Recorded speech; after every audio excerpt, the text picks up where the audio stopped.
And welcome aboard the Tabletop Express. I'm excited, folks, to be here tonight for our top 20, which is going to be Brian Chandler's top 20. Brian, before we get into you, I want to take a really special moment to also welcome Riley to the channel. Riley's got a podcast that you and I have both been on and a huge supporter of the channel. And just want to welcome Riley. It's your first time on the Express, so welcome aboard. Thank you. Good to be here. Choo-choo. Right on, my friend. The man of the hour, however, tonight is Brian Chandler. Now, Brian, if you don't mind, I want to give just a small introduction because Brian's been on the channel and actually what I believe is our third most popular video at this time, third most popular, which was all about accessibility. And just a critical topic. Since then, Brian is an official member of this team. He's very critical, especially on the back end that people don't often see. And so I just want to give that shout out because I think it's really important to note that. And Brian, we're really grateful to have you and Danielle, who will have a video later, kind of as involved with us. And Ryan and I are just so appreciative. So thank you. And I can tell you right now, I'm excited about your top 20. Thanks. I am too. Yeah. And I'm sure you meant critical in terms of important, not critical in terms of negative. So I yes. Appreciate that. Yeah. Thank you. Thanks so much for having me. Yeah. Very quick introduction for those, who don't know me. Fairly new to the hobby. Really jumped into board games again as an adult or in midlife about 4 years ago in 2018. So big shout out to Chad Martinell, who actually runs a game store in Enumclaw, Washington called Cole Street Game Vault. Sorry, I almost forgot your game store, Chad. Sorry. Chad and I used to be coworkers, and he really got me back into gaming. And so for the last 4 years, I've really dove into the hobby and pretty excited about that. Something you'll probably see in my top 20. It won't surprise you, or it'll probably track back and say, oh, I can tell he's relatively new, because a lot of the games you'll see are relatively new as well. And yet I've tried to go back to some of the classics as I over time as well. So we'll kind of see how that goes. Well, excited to dive into it. Can you just share before you jump into it a little bit about your process in going through this? Because I know this was your first time even ranking really the games as a whole. Yeah. Again, I haven't been maybe not purposely, I just haven't done it. I haven't really rated games. I do have my game collection on BGG. I just never put numbers to them. Never made any kind of a top list. And I found it a pretty good exercise. I actually recommend everybody do it, or at least try to do it. Being the first time, I have a feeling that it's going to change a lot over time as I obviously play more games. But then even as I play these games more often, I could see them moving up and down the list, or even going off the list and things coming on the list over time. And I know you have some honorable mentions to kick it off, if I'm not mistaken. Yeah, let's start. I think that's our first thing. Yeah, so these honorable mentions for lots of different reasons. Some of them are games I just haven't played that much yet. I have Lost Ruins of Arnak. I have Gloomhaven, Jaws of the Lion. Those both, by the way, are crossovers with you guys. You've already done your top 20s. You might see a couple more crossover icons here throughout the evening. And then some are just like either barely outside my top 20. I really like, I like all these games. That's why they're on. And then some of them are sentimental. Played a lot of Pokemon trading card game with my kids, especially 10 or 12 years ago when we first moved to Seattle. I was actually in a Pokemon league, mostly with a bunch of kids. And so that was pretty fun. And then Magic, mainly kind of off and on, but mostly even this last year, I played a decent amount of Magic on Arena last year. I just kind of deep dove into it for like 6 months and really had fun with it. Didn't really go back to it. And then the other ones, I think I have a lot of dungeon crawl games that are a little harder to get to the table. You'll notice some of these two are very, maybe not super COVID friendly games. Like I want to have people around the table to play them. So I think there'll be opportunities later on as we come out of this and get more people in the house or more people to the tables, that I'll be, enjoying these even more. Love it. I say we jump right into this. Let's have some fun. Riley, before we start, I do want to ask you, are you someone who's ranked your games, has a list, or is that something you've never really done yourself? So when Brian was talking to me about coming on for this, I, of course, started to try and do it. And I've only ever done like a top 5. And so trying to do a top 20 is way harder than trying to do a top 5. Like top 5, yeah, that's easy.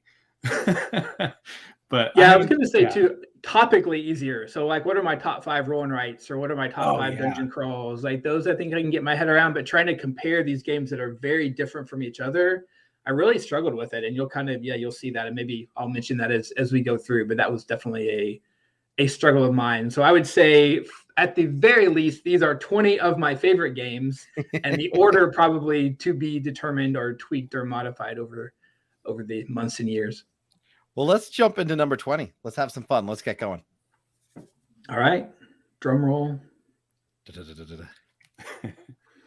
All right. 20 is Patchwork. Patchwork is a Uwe Rosenberg game. It is very much about polyominoes. I have only played the game 2-player, both in person, and has a very good app, both against the app, and then you can actually play multiplayer with others via the app as well. Essentially you're making a quilt, and it's a rondelle. So the pieces, the tetrominoes, or I guess polyominoes, are around the outside. And so you pick one of those polyominoes, you put it on your quilt. Depending on if it has buttons, you get those buttons, and those can allow you to get bonuses or maybe jump the line. I kind of forget. But there's also a timing mechanism where your little piece, once you choose one, your piece kind of moves you along. And if you're ahead of your opponent, they get to go next. And so you can there's an opportunity for you to go twice, is what I'm trying to say sometimes. If you take a small piece or a piece that doesn't have a very long time period with it, then you don't necessarily just go back and forth, which I think is really interesting, just as another level of strategy. So yeah, that's Patchwork. Have you guys played this one? I have 2 or 3 versions of this one, which it's so pointless that I own that many, but I like playing the Christmas one at Christmas. I like playing the Halloween one at Halloween now, which is, they revised, by the way, the Halloween one, I think it was, and they actually revised the balancing of it. So it did actually have an update to it. And then there's the summer. There's so many different ones of it. It's turned into, it's not an IP game, obviously, but it's got that whole concept of it's getting thematic updates. And I love this one. I'm a big fan of this one. I haven't played it yet, but I've always wanted to, because it's 2 players. So it seems perfect for me and my wife. But I was going to jump in and ask, do you have a favorite theme one? For nice. both I do. I've actually never played the theme one. So yeah, I would say that'd be a Chris question. Yeah. I really like the Halloween one, just because they rebalanced a few things. So Ryan pointing out that Marvel Patchwork will be a thing, I'm sure. And when that happens, yeah. And yeah, Ryan, by the way, other Ryan talking about that they made a Valentine's Day one, which I have not done. So, but yeah, that's a good choice for number 20. Great way to start. Great way to start a list. If Patchwork's on it, it's got some quality to it. So you good for number 19. You want to tease this one? You want to give us a tease, or you want to jump? Oh, good. So I will say number 19 is one of my very few, maybe the only female design game on my list right now. So there's a hint. It's also the only game on my list that's in a 10. And so maybe think about that. I did want to mention the fact that it's my only female design game is not okay in my mind. I didn't want to fake a list that had more women and people of color on it than it actually does. But it is a testament to my collection being mostly games designed by white men, which I think is important to note and to know, and then something that I very much I'm frankly a little embarrassed about, and want to do better and spend more time doing what I can to identify more women, non-binaries, and people of color to design games, of which there are dozens and hundreds who are very much doing that. And so I'm definitely taking it upon myself to work harder to find them, and when I find them and find games that I love by them, to be sure I elevate those. So this is my maybe very, very first small baby step in that direction. And I'll make a note right now. There's some really good ones on Kickstarter right now, if anyone's watching. Some really good ones on Kickstarter. And one more hint. This is my first but not my last game by a Pacific Northwest designer as well. I live in Seattle, which I didn't say at the beginning, but so does this designer. Interesting. Well, we're going to jump into this. I think I'm wondering if I've got the right thing in mind here. We're going to jump over. I thought it might be this when you said a 10. So Abandoned Artichokes. Good one. Yeah, this is fantastic. A cute little game right game by Emma Larkins, who lives here and design games. She's fantastic. It's essentially called a deck wrecker. So the idea is you start your hand starts with these artichokes you see. I think you get 7 or 8 in your hand to start the game. And the entire point of your hand is to draw a hand at the end of your turn that has 0 artichokes in it. And it sounds pretty simple. And the other vegetables that you get that are in the display there, you bring them to your hand. You find ways to try to discard or get rid of artichokes or get them to your opponent so they have more artichokes and you have fewer in your hand. And it's interesting. The first few times you play, it feels relatively simple. And maybe even after a few plays, it might seem a little samey or a little boring. And then something will happen is you'll come up with another strategy like, oh, wait, what if I just try to get rid of all my cards? Then I won't have any artichokes in my hand. So that's a way, is to just, shrink my hand as low as or my deck as small as I can. Or I hadn't thought about the combination of these 2 cards. So it's a very interesting little clever game it's sneaky. I'm pretty bad at it. I don't tend to win very often, but I really enjoy it. This is also one of the, I have very few outdoor games. I don't like playing games outside for lots of reasons. We have a deck outside, so I'm always frightened to lose things through the deck. But this is one that we've been able to play outside. I think partially because it's also inexpensive. So if I do lose a card or two, I'll go spend another $12 to get another copy of Abandon All Artichokes and be happy to do so. I love this game. Both the Ryans from chat introduced me to this game, and it's insanely fun. I played a lot of it online, so I actually had to adjust when I played in person to make sure I was doing it right.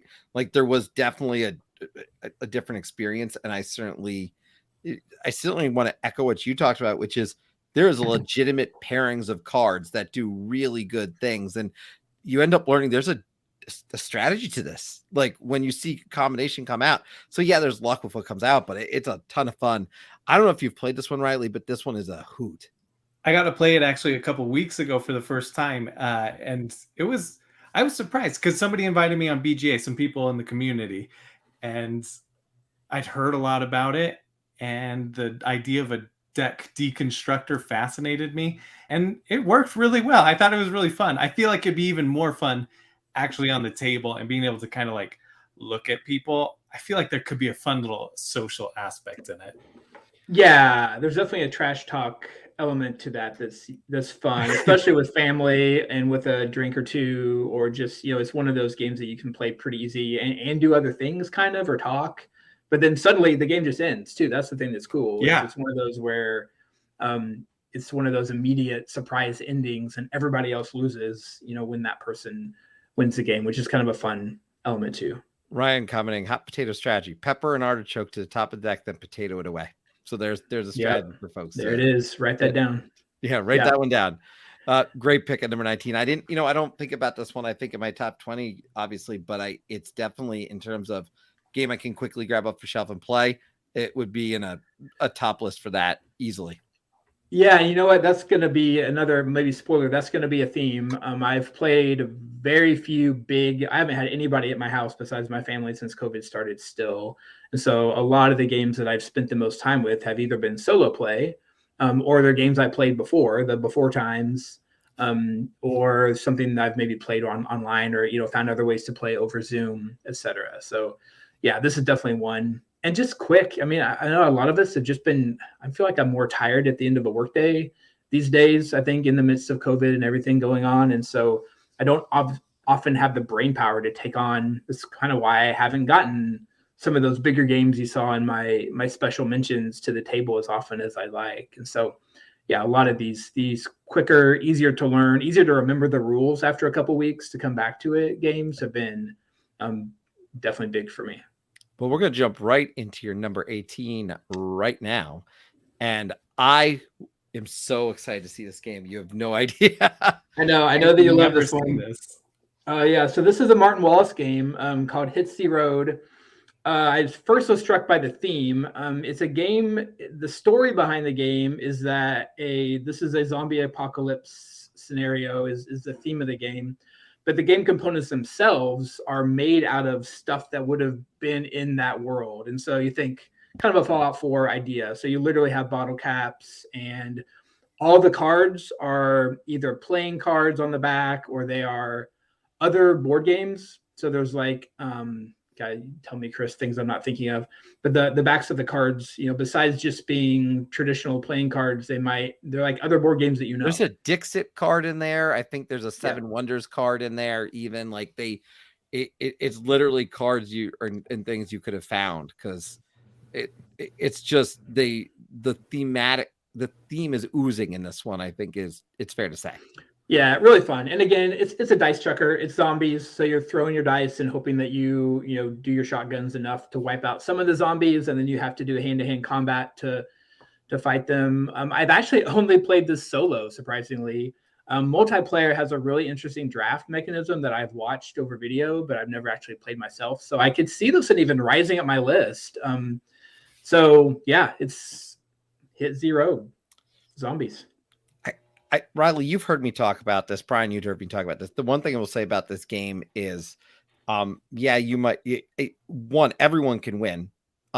Everyone can lose. So it adds it's got a whole level of approachability to me, because we had a game the other day, Espen and I, of this where I actually tied with someone. We both had 10 points at the end. So it was a flat out tie. He rolled a dice 8 times because he had 1 die left and ended up surviving on it. So it's chaos, but it's beautiful chaos. Beautiful, beautiful freaking chaos. Yeah, and I have a love-hate with higher luck games, and this is definitely a game where you can do that, right? There's a lot of dice rolling. I don't like playing them all the time, but I really like playing them some of the time, and I think this is a good mix of that. And in the solo mode, you can see there's kind of different. Basically, those 4 roads you can take are different paths. So you're basically gonna go through one of those 4 rows, essentially.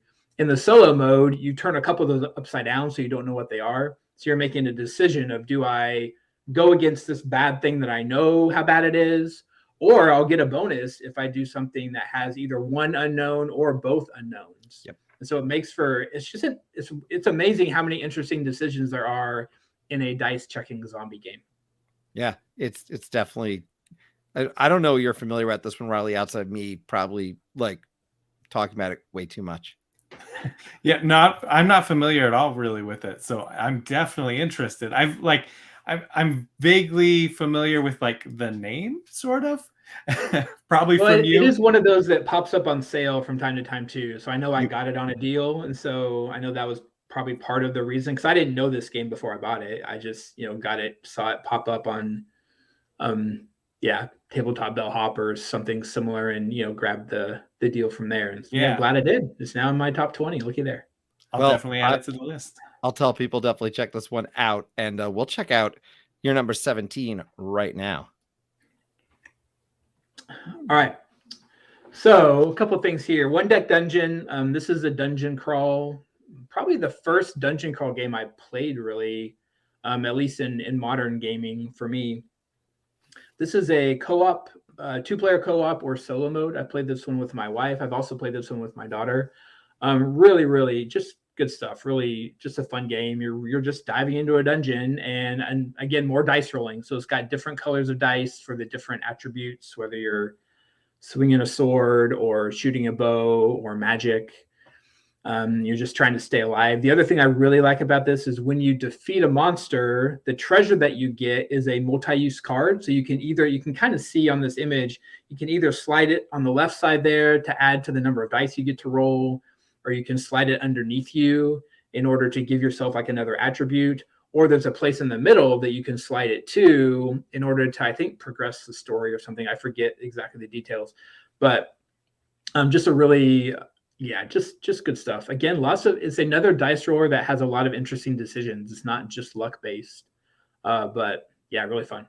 I'm guessing when we get to Danielle's list, which will come up, then Danielle's in the chat. I'm not there, Danielle. I believe Chris told me it was my first solo dungeon crawl.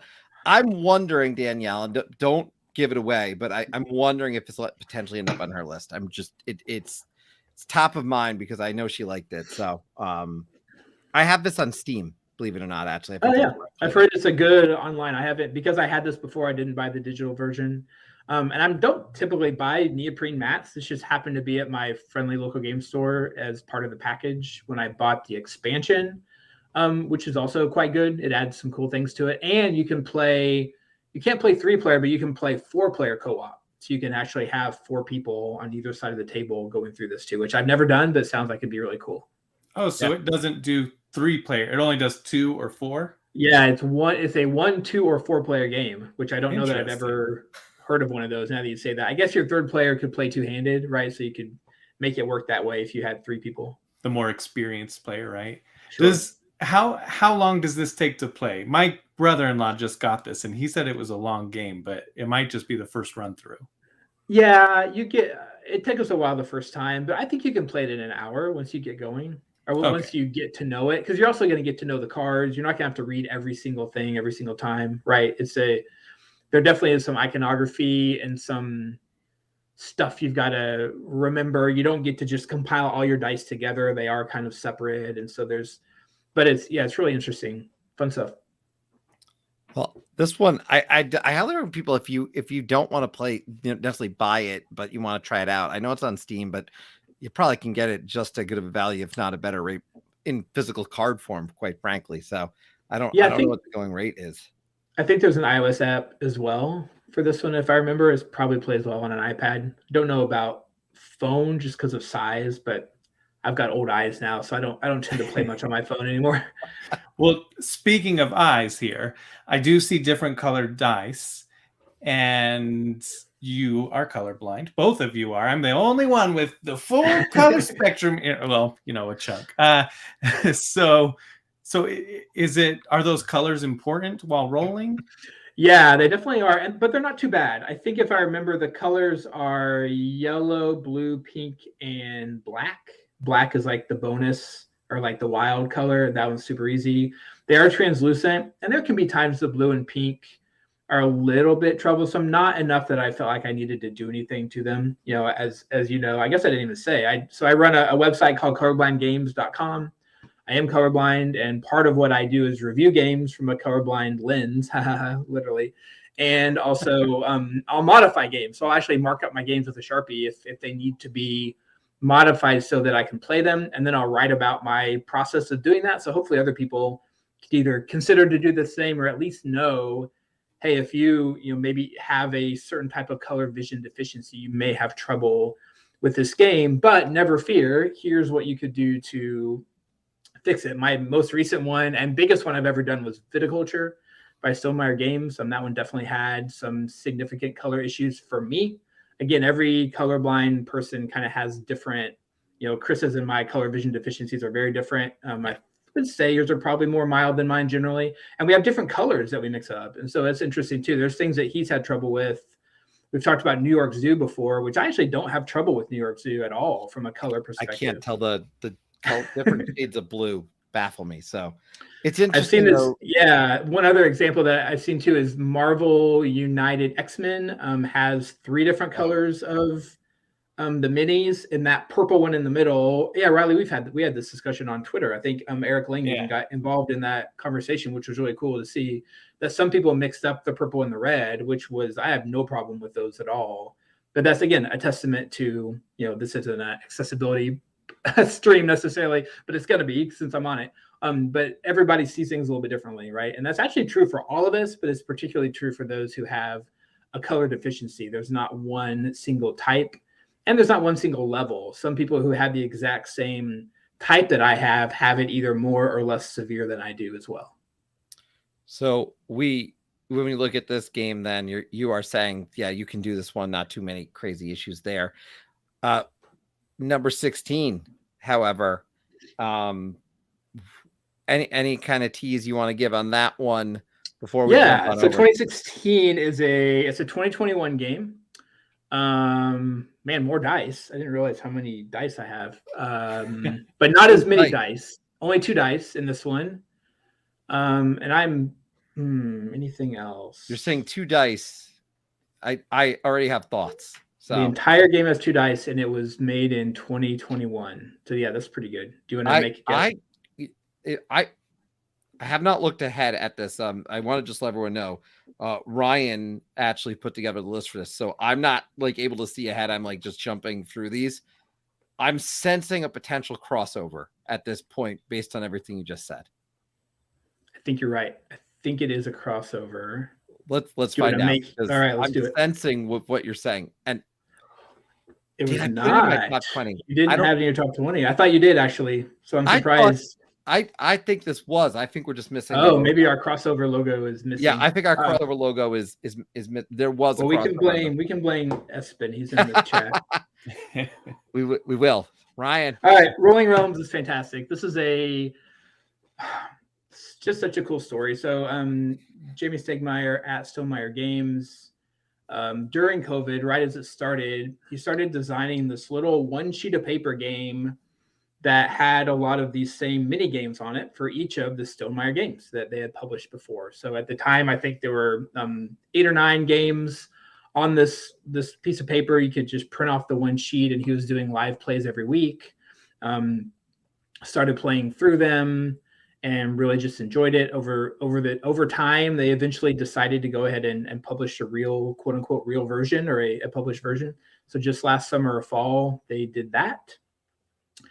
And it's kind of a roll and write. Each of these cards is essentially a little whiteboard, so you wipe it off each time, and you've got your little markers, and you're essentially just trying to generate the stars at the bottom of those cards are the points, and you play in a series of rounds. The interesting things is that you randomly select these 3 realms to play each of the 3 rounds. So if you play a typical game of 3 rounds, you'll play through 9 different realms, but then they combo off of each other. So like any good roll and write, you do something that could combo off something else.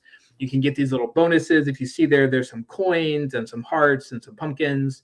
Those can allow you to do certain things. Maybe get another number that you get to add in, or maybe you get to bump a number up or down 1. So there's just different ways to use those bonuses, and you're trying to generate as many points as you can. And since everybody's playing the same 3 realms and the same 9 in a multi kind of a 3-round game, that it's always, it kind of doesn't matter. Like, as long as you have the 3 realms, you can play. So I played a lot of this over Zoom, over COVID specifically. And then now, really, as long as somebody else has a copy of the game, this is a very Zoomable game, I would say, of the ones that are on my list. And super, like, the MSRP is like $20, for it. And it probably has at least 12 or 13 realms now. Oh, then the other cool thing, every time a new game comes out, they've got a new realm. So I just got the Libertalia realm, which made my Rolling Realms game better, because now I have another card to add to it. It adds to the flexibility, or adds to the game. And they're adding games that are not Stonemaier games. So they're getting in deals with other publishers. You can go I have the Terra Mystica one. Rolling Realms. There is a Rolling Realm that I have. Yeah, I just got that recently, and the Terra Mystica one I have. And then they're continuing, and they've gotten deals with several other folks, and there's at least maybe up to 100 fan-made realms also on the Facebook page, or just on BGG. People are making realms all the time, so this has definitely become more of a platform, I think, for people to just go kind of do their Minecraft thing, right, and build more pieces on top of that. So yeah, lots of cool opportunities here. This game will never end. I'll pay an extra $5 every time there's a new Stonemaier game to get the realm of that game to add to my Rolling Realms, and eventually my box won't be big enough because I'll have too many of them. But and solo mode. There's a really cool solo mode that's essentially set up like a mini golf. So there's 18 holes, and each of those holes just gives you a specific challenge. So it says, take these 3 realms, and this time you can't use 6s or something, or you have to do a certain thing, or you only get to do 7 turns instead of the normal 9 turns, and you have to score 14 points or something. And so it's really fun. It's a great little solo mode. So I quite enjoyed it, and I hope one day they come out with like the next 18 holes, because they've got enough courses for it. Like, I'm looking forward to the potential expansion of this one. Speaking of expanding, your list is certainly more than 4. Let's jump into your number 15. And this one, by the way, before you start, Brian, I have to note, as I see what it is, Frank West, one of the nicest people I've met through this channel, such a wonderful human being. So I just want to get that out there. Yeah, and maybe to plug some stuff, we actually did a Is This Game For You on Isle of Cats, you and I, Yep. on the Tabletop Express last year, and Frank was on the channel, right on a Creator's Corner with you as well. So yeah, Frank's a friend of the show, let's say. Also saw a fantastic, so two of my favorite interviews, and I'm going to, I didn't even tell Riley I was going to do this. Riley's interview with Eric Lang last week was one of the best interviews I've heard on a podcast in like years. And Jason from the One Stop Co-op Shop interviewed Frank West, and that was one of the best interviews. So like back to back on the same like 2 days in a row, I listened to two of the best like board game interviews I've heard in a long time. So kudos to you, and yeah, more props to Frank. Isle of Cats is fantastic, man. I don't even know where to go. Another polyomino game. You might be sensing a theme. Didn't mention this before, but Game Boy Tetris in 1989 is one of my top 5 video games of all time. And probably still, I would prefer to play Tetris on that black and white Game Boy over any other device. This is just more you're laying cats. The theme is a little bit silly. I don't even remember it exactly. The cats are in trouble and you need to save them and put them on your ship, I think. But the cats are in these if you have cats, these cats are in very weird shapes, right? They're flopped around, and you can see from the image there. And they're in various different colors. Frank did incredible colorblind accessibility for this. I didn't have to touch this game. It was colorblind friendly out of the box, yet it doesn't look like it would be. A couple of very clever ways they did this that we talked a lot more about in our other stream. So I'll point you to that to learn more. Isle of Cats. I know, Chris, you played this. Riley, have you played Isle of Cats? Oh, yeah. It's right there. Oh, very good. I love this game because my wife loves it. Like, it's a great game. The only complaint is the 3-5 fish, like. That is true. The little fish token that is worth 5 fish looks like it's worth 3 fish. And that's, everybody complains about that. Oh, just reminded me too, the Board Game Hot Takes podcast just talked about this game last weekend as well. They played it last week, and it was on Monday's episode. And I won't spoil what they thought of it. Tim doesn't like anything, and so who knows? Maybe he liked it, maybe he didn't.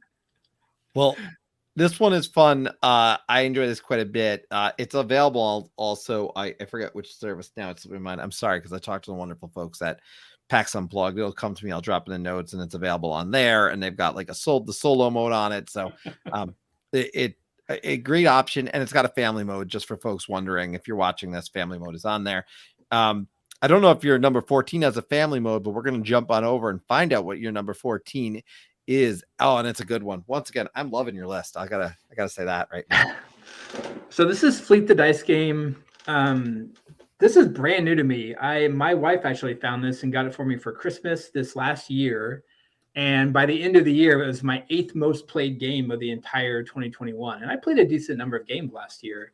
And this was my Christmas game. We got kind of a blizzard in Seattle right after Christmas. And so that whole week, we mostly stayed home. And I just kept rolling these dice and filling up my shrimp buckets or whatever with all my ships and bringing in the fish. For me, it's the heaviest roll and write that I've played. I haven't played Hadrian's Wall, so spoiler, that's not on my list, but I think I'll love it when I finally get to it. I very much want to play that one. But this definitely, it's 2 full sheets, and there's a lot going on here and a lot of different ways that you can score. There's kind of 2 different phases every turn where you're kind of loading up your ships, and then you're going to the marina or whatever to sell your ships. This one also, I had an idea I shared on Twitter a few months ago, or I guess a few weeks ago now, of playing this game and then playing Public Market by the Flat Out Games folks designed that game a couple years ago. Kind of have a thematic, you can put on your fishing hat and do your Fleet the Dice with your ships, and then go actually sell the fish at the market with Public Market. So I think there's some good opportunities there as well. Pair that with a good movie after that too. Like Life Aquatic or something. I don't know. Yeah. You could dress up like the Life Aquatic people, play the game, and then watch the movie, Perfect.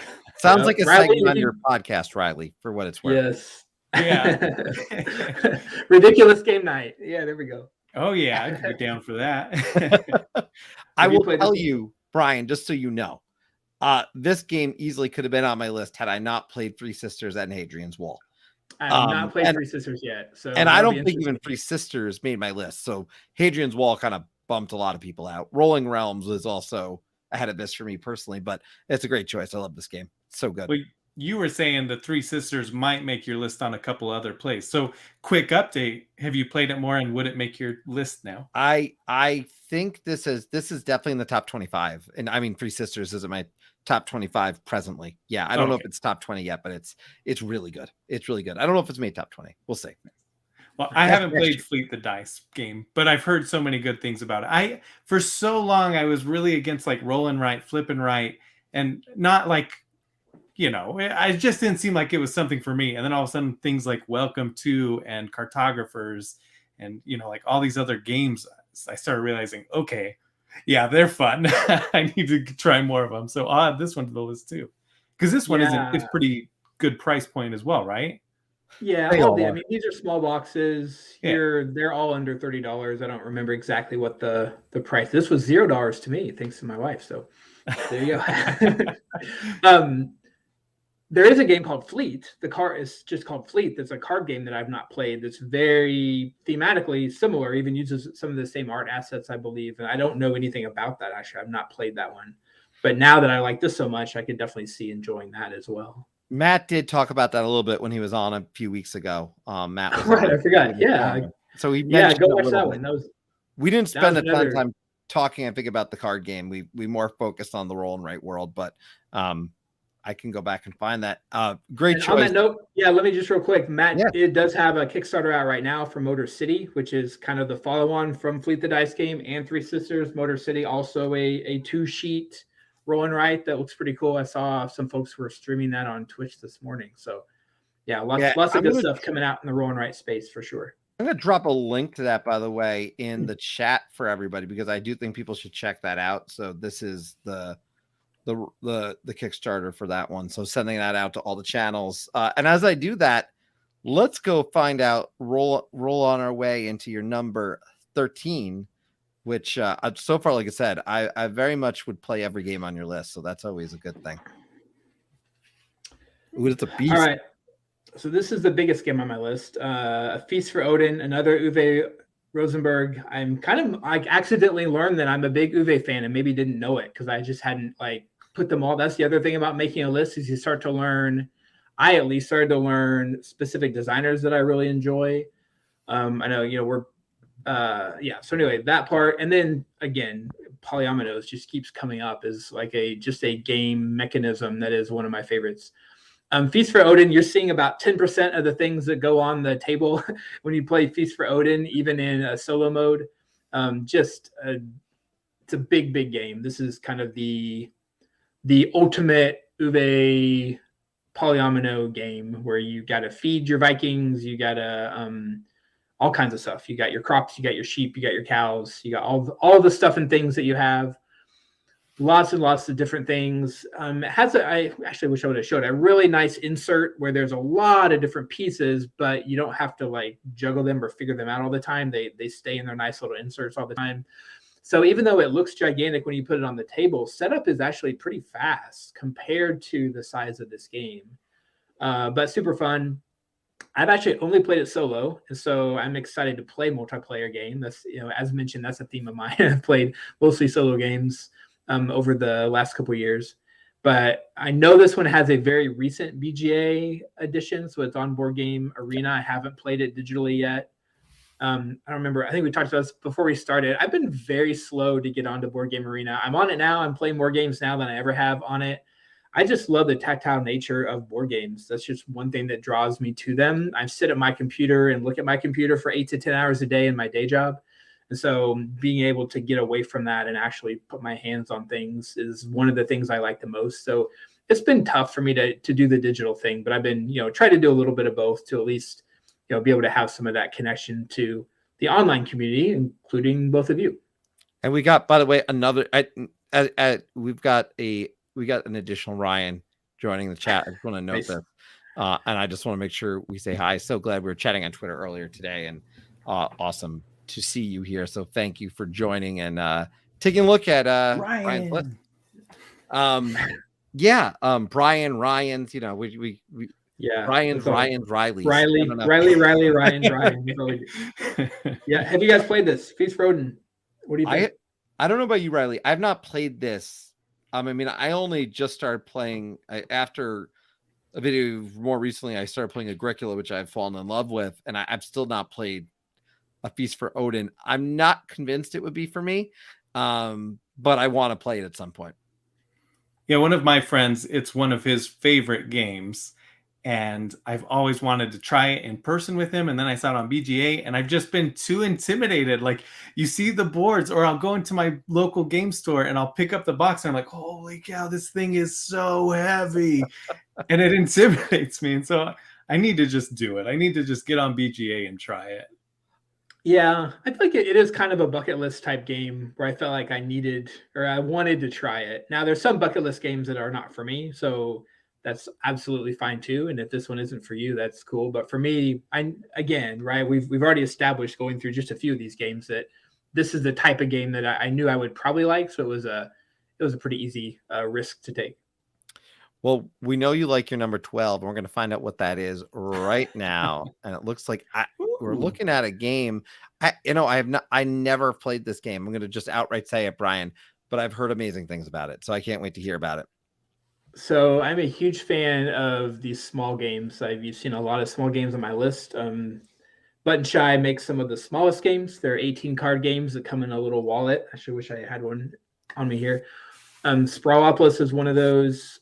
There is an expansion that came out last year called Agropolis. That's essentially kind of the farm version. Then you can put them together and you can do Combopolis, where you have Sprawlopolis and Agropolis in the same game. This game's amazing. This was my pre-COVID take it to business trips type game. So I would stick 4 or 5 Button Shy games in my backpack and played at the airport. Played in the hotel room. I don't like to watch TV in hotels. I actually don't watch a lot of TV by myself in general, but definitely not like the television in my hotel room. And so this is just a thing I like to do. This one has it looks like it's a little spread out, but still a pretty small footprint. You can play it on one of those little puny hotel tables. Maybe not quite on an airplane tray. There are some Button Shy games you can play on an airplane tray.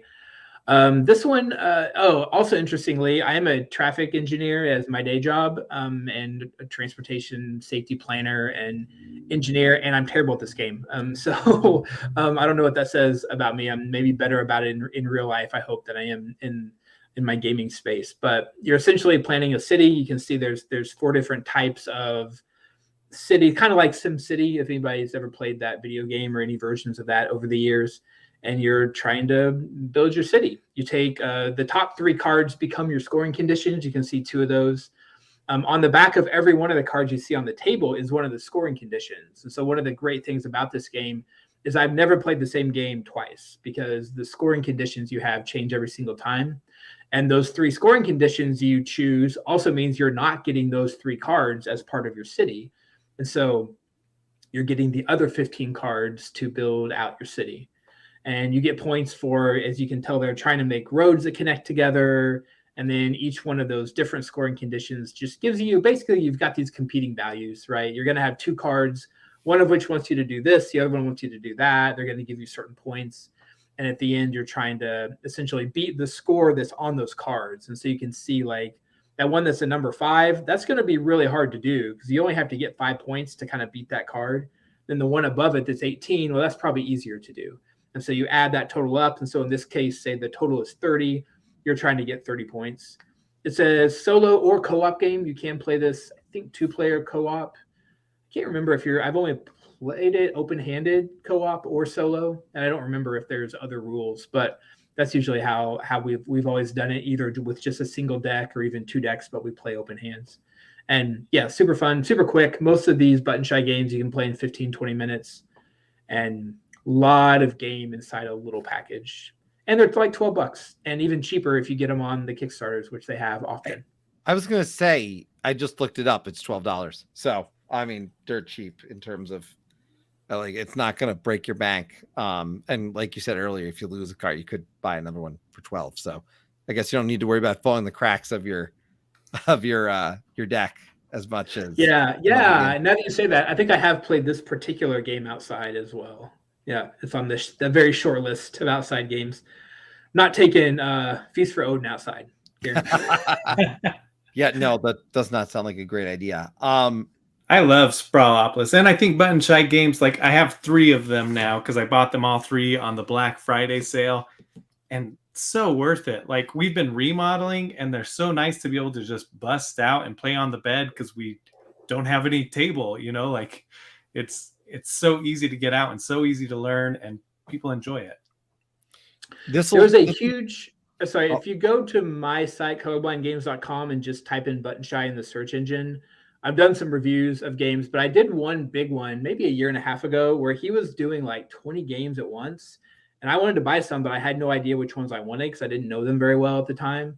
So I actually just like did a bunch of research on my own to be like, hey, which of these do I want to get? So I went ahead and just posted it. And so I spent some time looking up like, hey, what's the average BGG number? And what is this game? How many players does it play? What's the art like? And just kind of did my own little like mini reviews of a bunch of Button Shy games.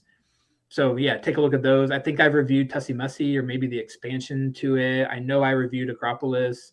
One nice thing too about these, as a reviewer, Jason Tagmeyer can send me a review copy in like a day, right? Even though he's out there by Chris in New Jersey, he can, because it fits in an envelope, I get it the next day and I can review it right away.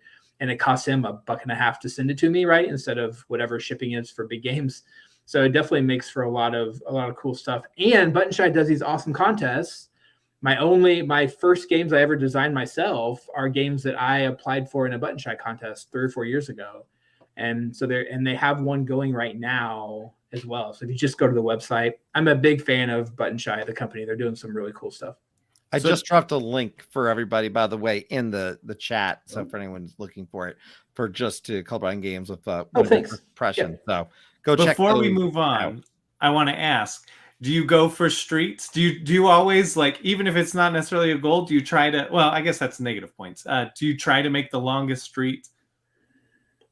I do, because it's always negative points if you don't, right? So every street that ends, or every street, or the number of roads you have total. Number of right? roads. That's what it was, yeah. So ideally you have one big road that goes all the way around. That would be a single negative point. That's right. Every different road you have is a negative point. That's what it is. Yeah. I think it's so great because even if you lose miserably, you still have this beautiful city that you've built, like colorful city, and it feels good. Yeah. Another good point is is that end of game photo opportunities is something that I kind of like too. And that's going to show up more often in Isle of Cats is a good example of that. You're going to see that again in here in the next few minutes as well. All right. We need to do a topic of photogenic games. Absolutely. Oh, and this one maybe doesn't look colorblind friendly, but it is. So there's some subtle notes in each of these colors, even though the colors are kind of subtle. I think orange and green are kind of similar to me. If you bring in the Acropolis, there's 4 other colors. So it can get a little confusing on the color side, but every one of the colors has some double coating within it. That's a big Button Shy thing too. I've never had to mark up any of my Button Shy games for color vision deficiency, which is a huge, when they're trying to cram so much on 18 cards already, the fact that their crew spends so much time on that, I very much appreciate. And I know I'm not even going to have to try to look because he's told me that this is a big deal to them and they make sure that everything is double coated. Awesome. That's really cool. And that's great for people to hear. By the way, Rachel in the chat was chatting earlier. I didn't share it, but she said, thanks for letting me know at your site. And she thought it would be really helpful. So I wanted to bring that up. I do think it's important. And that's something we're certainly because Brian is, the man of the hour tonight. You're going to hear about that colorblind accessibility. And I think that's, it's like if Ryan was on, we'd hear about 18X games. So, and we did. Yeah. So I'm going to guess your number 11 is not an 18X game, but I'm going to find out right now. So I'm going to click this button. It is not. That is definitely not 18X. This was for Riley. So another game I recently discovered, another game I was introduced to by my wife. She found that we play a decent amount of co-op at my house, and co-op deck builders are definitely high on our list. And so this is one that, again, I did not play this until just a few months ago. I happened to find the base game at my friendly local game store, Blue Highway Games in Seattle, at an awesome price. Super beat up box, but not beat up components. Although my board is in 2 parts, which is, I thought it's how it came. And then I learned later that it didn't actually come in 2 parts. It's just I had a very beat up board. So I have a pretty beat up version of Legendary. And I did notice now I have bought one expansion, and my core cards and my expansion cards, I'm almost to the point of sleeving. We're not going to get into the sleeving discussion because I'm not a sleever, and I know many people on the chat probably are. So feel free to have your sleeving fight. I'm on the side.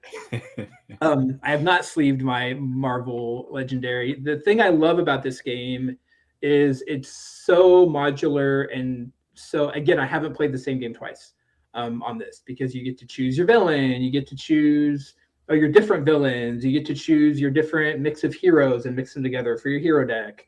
You get to choose your mastermind, which is your big bad. You get to choose schemes, which is like the plot of the story of the mastermind, of the different villains, of the henchmen, and then your heroes. And so there's just so many interesting, cool ways to do it.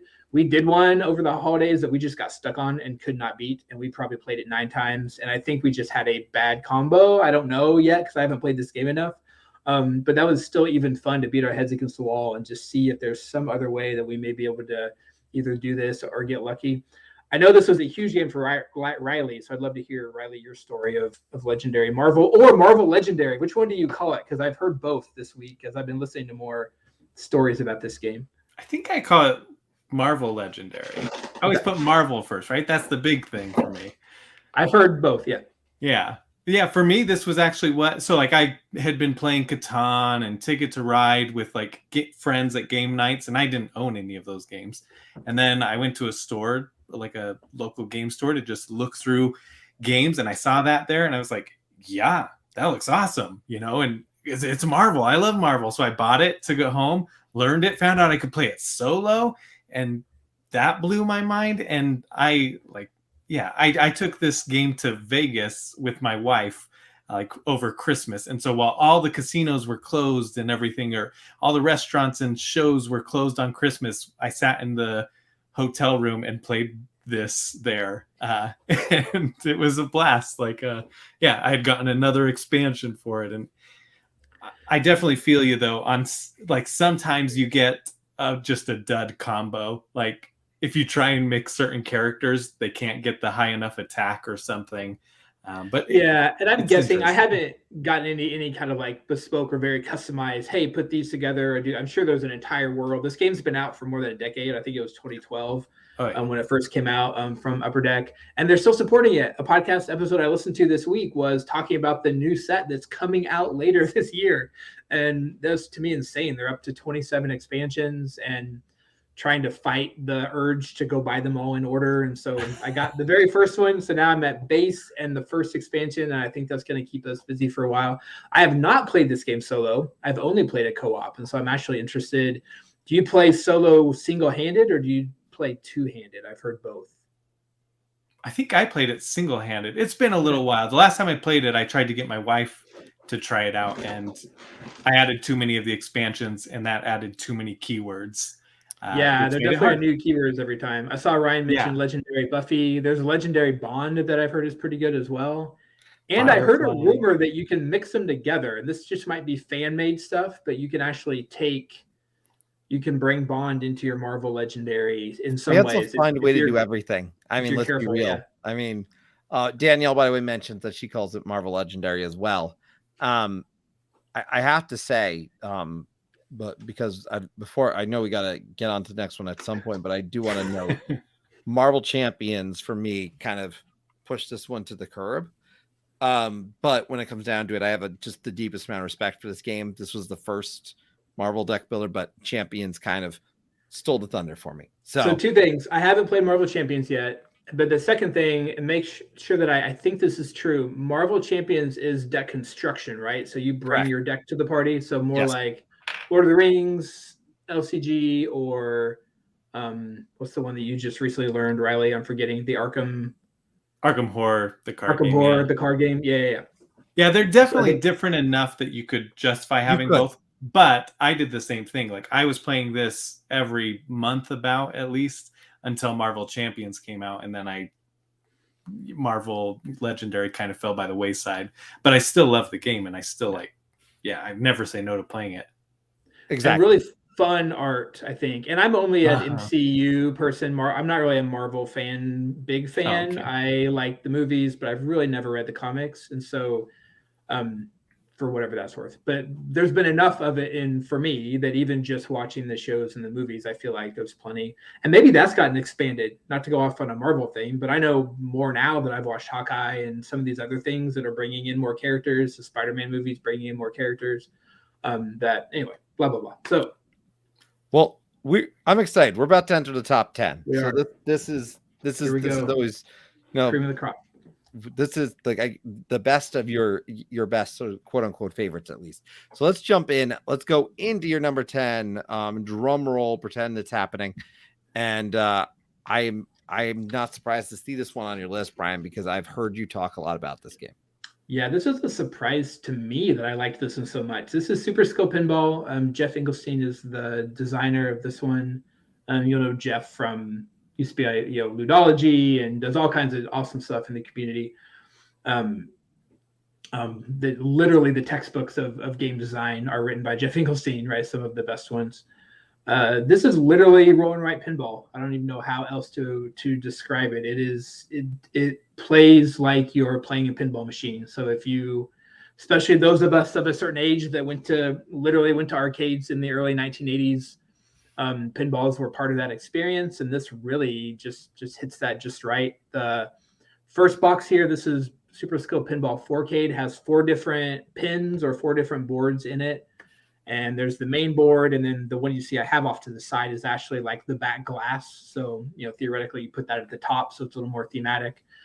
And all the things you think about with pinball just happen here. You drop a little, toga, a little ball in, or a little thing that looks like a ball, silver ball, and then it just falls down, and you hit it back up with your flippers, and you keep going through. So it's in a lot of ways, it's kind of I probably am already talking too much about it. It is pinball in roll and write form. Plays great solo, plays great over Zoom again, which is where I've played the most. I've actually played the most solo now. The newest version has 4 new. This other thing too, you get 4 boards in every pack here, and the game's like, again, $25, maybe 30.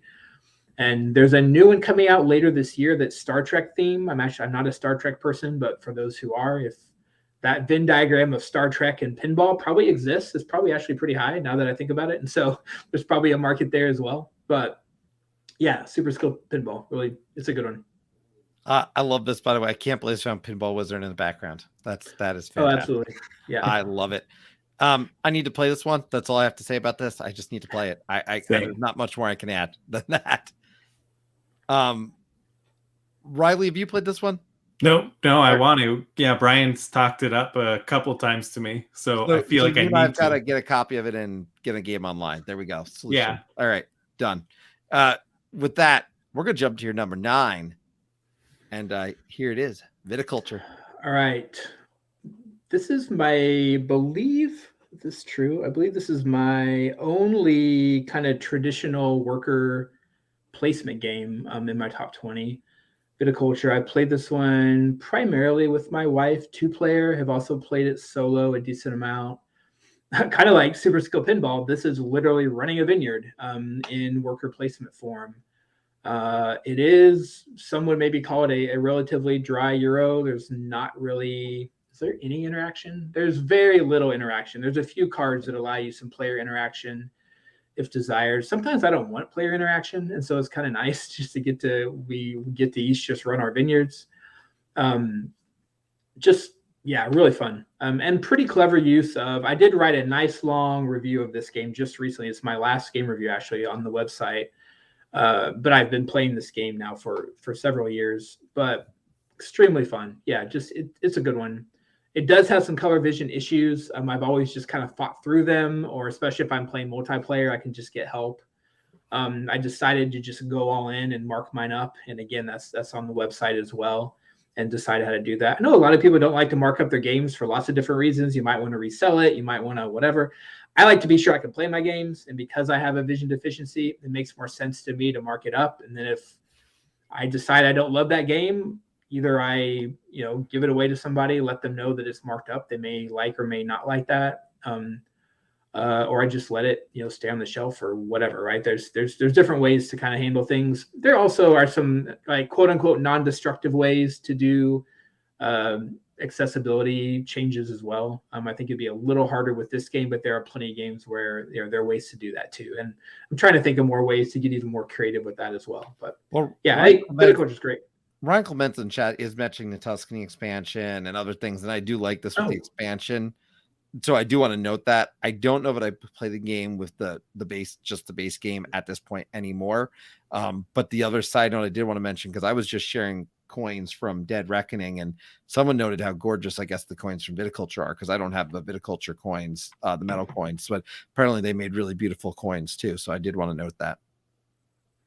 Yes. So 2 notes. Yes, Tuscany I think is required for once you play a few times and then you play Tuscany, then I don't think you'll ever go back and play. Yeah. For some reason, Tom Vassell says this all the time. Every time he talks about Viticulture, he's always like, never play without Tuscany. That's also my Tom Vassell impression, apparently. There was another note. Oh, yeah. Feast for Odin is, of course, Ryan, that is worker placement. I think about it, I think more as the tile, the laying part. I forget that you're actually putting your workers, obviously. So yeah, I have 2 big worker placement games. This one not quite as big as Feast for Odin, but it takes a little bit getting into. It took us a couple tries to kind of fully grasp strategy, especially. You can't do everything in this game, so you have to kind of pick and focus in and decide how you're going to try to get your points and go from there. I haven't played the other little expansions. I can't remember what they're called now. There's a couple Visitors from Afar or something, and there's another little one. There is an expansion coming this year. Jamie has announced that. He hasn't announced anything about it. I can share that I got to be a proofreader on the new expansion, which I'm super excited about. I've done a little bit of freelance work with Jamie over the last year, which has been extremely fun, and I appreciate the opportunity to do that. And that hasn't been specifically accessibility, although I do add that flavor whenever I have a chance. But I'm also a technical writer and editor and have written textbooks and things in my day job. And so porting that over to get to be part of the industry has been really fun. And to do that for Stonemaier Games has been awesome because I like a lot of their games. There's 2 things to mention before I go to your next one about this game. One, Jamie in his recent stream was talking about this. Just so people know, in the game as it is, there's mamas and papas. You're going to be able to, with the way the cards are done, you're going to be able to have mamas with mamas, papas with papas, however you like, because they're the way they're doing the back of the card. So just for an update to the game, I just think it's a really important update. I want to make note of it. The other thing I want to note is, just so people know, you're going to be back. You're going to be back on air plenty of times, but you're going to be back on here because Jamie's going to be on. The date's not officially, I don't think we have it on the calendar for the channel yet, but Jamie's coming on for On the Table in April. So we're going to have Jamie on back on the channel for the first time since last year. And that'll be a lot of fun. Jamie talked about some games he's played lately with us and games we've played at that time. So that's April. So just put that on the calendar for the end of April, folks, because that's going to be a good one. I think I haven't played this one. I really want to. Do you think I would be able to get my wife, not like a huge gamer, but she likes Euros, to play this? Yeah. Absolutely. Yes. Okay. Yeah. But another thing is that I think when the Kickstarter like originally ran, they did a thing where at a certain backer level, they would draw you would be one of the mamas or papas or whatever. And so just because of the audience, that meant there were no people of color, and that really hit Jamie. And so I've heard, this is just what I've heard, that he's been making more efforts to like put people of color into the game, which I really, really respect. And I'm glad that he's, he identified that and was like, okay, well, this is a problem. Yeah, and also he mentioned that they don't do that kind of backer thing anymore because of that the backers are maybe more likely to be, affluent people who are whatever. So I think that was interesting too. I also heard that they had literal wine glasses at a certain level, and so many of them broke during delivery that it was a nightmare. So it was a lesson: never do glass in a product. Yeah. Lessons learned. We could chat more, Jimmy, about some of that stuff when he comes on in April for sure, because there's some good stories there. I will say, I think if people are interested in viticulture, they've heard quite a bit here. So let's jump on over to your number 8, and that is Azul. Yeah, this one is a crossover for sure. Number 2. Yeah, this game is just so good. I'm a fan of abstract games, even though now that I say that, I don't have too many on my list. Again, that definition can maybe be a little up for grabs. To me, Azul is very much an abstract game. It kind of has a story or theme to it, but it really is an abstract, but it's so good.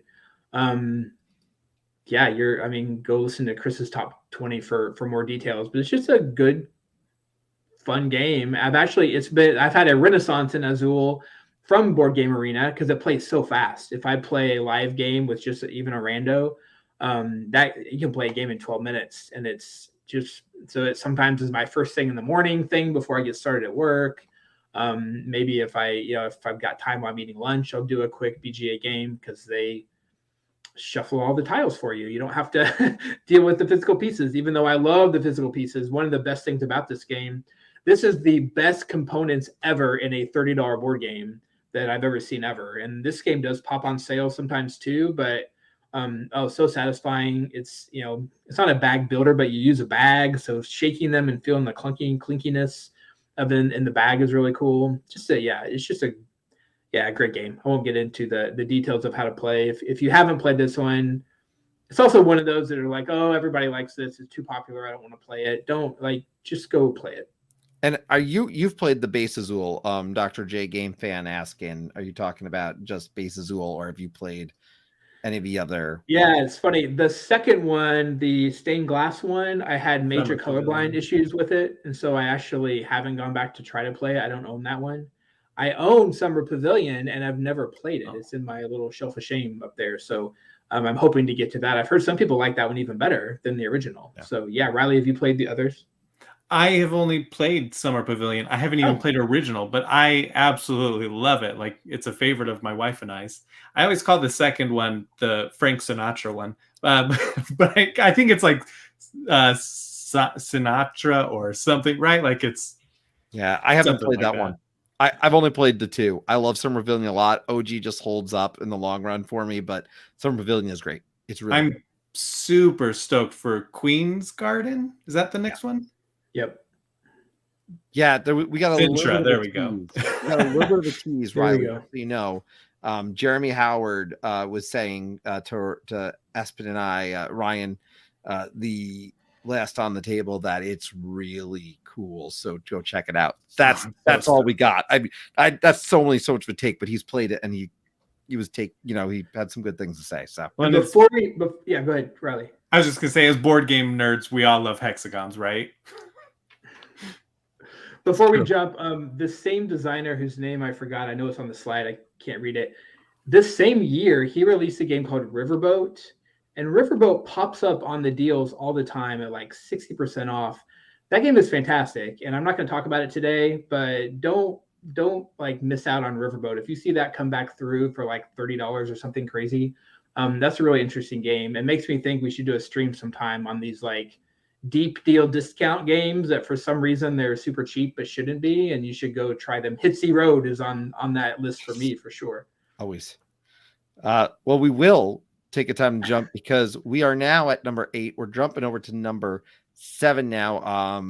I like that idea for a list, by the way, Brian. Those games that for some reason are super cheap but shouldn't be.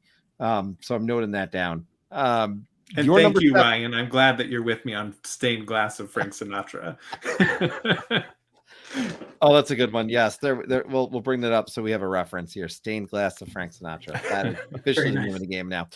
Your number 7 is not Stained Glass of Frank Sinatra. It is Harry Potter, a deck building game. It is. So first, turn my hat around and my chair around, kids. So trans rights are a huge deal.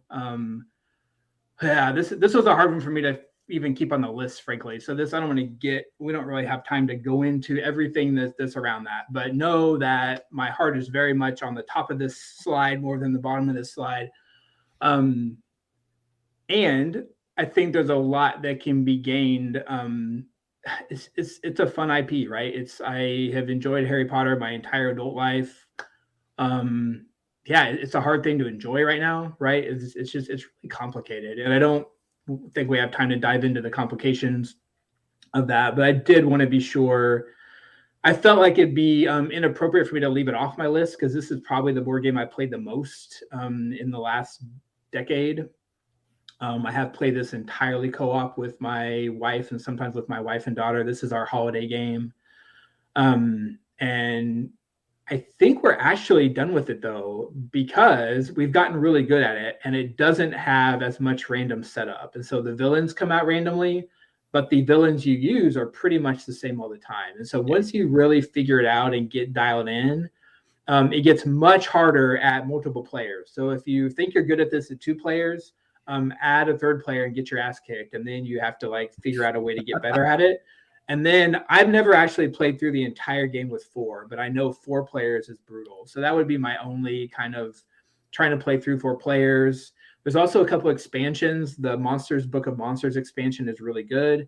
The Potions expansion is fine. We've played it a couple of times, but I haven't felt like that's like required play.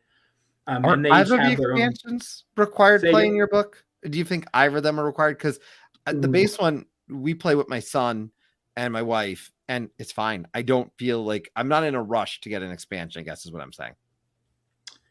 I love the potions one because it adds that board that goes on the top that gives everybody kind of a more asymmetrical, right? You're already asymmetrical with like your characters, but then add in that potion thing that gives variability. Yeah, for some reason it didn't really hit for us for whatever reason. But I think the monster one's awesome because you get creatures, and creatures are a little bit different. And you get Luna Lovegood, who is fantastic. And so you get another character to choose from if you want to. I don't even remember if she's all that good in the game. She's just, really cool character. It's just another character to be able to play. Yeah, and you do get somebody, you get a little more variety, where I think you only get 4 in the base game, so you have to play those 4. I'd say that's when you can play as 5 players. I've never done it, but oh, I didn't know that. Yeah, I guess I hadn't thought about that either. Because it adds like a heart piece and everything, coins. Yeah. Okay. Yeah, that's I think this game, I will just say the one thing I could say about this game is it's really easy to teach people and get them going, and they'll win the first few games no problem. Yeah, and they'd start to build up. So it's a great way. This game and this series, Ryan was talking about Toy Story Obstacles Adventures, and there's other ones off it, but I think this style of game just works really well, and it's a great introduction for people. So I think of it as a very approachable game that you can get to the table with anyone, and I think that's what one of the joys of it is. This was my first deck builder. I've actually never played Dominion, so this is the first deck builder I've ever played. Toy Story Obstacles and Adventures, it's literally the same game with a different skin from the same publisher and everything, from what I understand. I haven't played it, but I think that would be a good. In fact, frankly, given all the stuff with the author of this series, I would recommend Toy Story. Not that Pixar has been, without any controversy ever, but right. I mean, kind of pick your poison, I guess. But yeah, so good game for us. I think Marvel Legendary is going to replace this. It already did. We didn't play this at all this last holiday season. We only played Marvel Legendary. I think we'll probably more likely play that more going forward. But we'll probably keep this in our collection forever because it's a family heirloom at this point. And it's so beat up. This is one that I don't sleeve cards, but I seriously consider just buying it again, if we're going to play, because we're to the point now that some of our expansions are very different. And they didn't do the best color matching, right? That happens with expansions. Sometimes. And so you got that thing where you kind of know what the next card is or isn't, based on the back. So we run into that every once in a while. An advantage of being colorblind is you don't see that stuff as well. So you can be color matching on the backs of cards isn't nearly as big of an issue for me as it is for some other people who I play with. Well, I want to say 2 things real quick, if I can. Yeah. So with talking to Eric Lang last week, we had a great discussion about designing Cthulhu stuff where, H.P. Lovecraft, huge racist.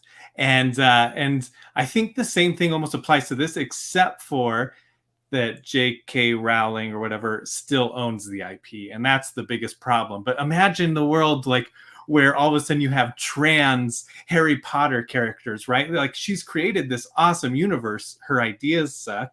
Or like, we know, you know what I'm saying. And so I hope that one day that can happen. And so on that kind of thing, if I end up buying something Harry Potter, I love this game. I end up donating at least that same amount to a trans, a pro-trans charity. So you can always do that kind of thing. I know it's not like a perfect balance, but at least you're trying to do something and put a little good out in the world. Yeah. And the designers and the team who made this aren't necessarily share those views, you know? Yeah, I've heard that before. Now they already got paid, right? At most of these places. It's not like this is a Kickstarter that these, poor Harry Potter people are trying to, get their game made. But no, you're right. I think that's definitely a viable option. I'd heard even there's a new video game coming out that they're actually adding in some trans and non-binary options and stuff in there. I think the other problem is J.K. Rowling is still out there and she's still talking. I think that's different than H.P. Lovecraft or Tolkien or Walt Disney or anybody else who maybe has, problematic elements to their either them and or their stuff that they made. It's kind of ongoing, which I think makes it harder. She's literally in the news 2 days ago again, right? So it's like, And I want to thank you.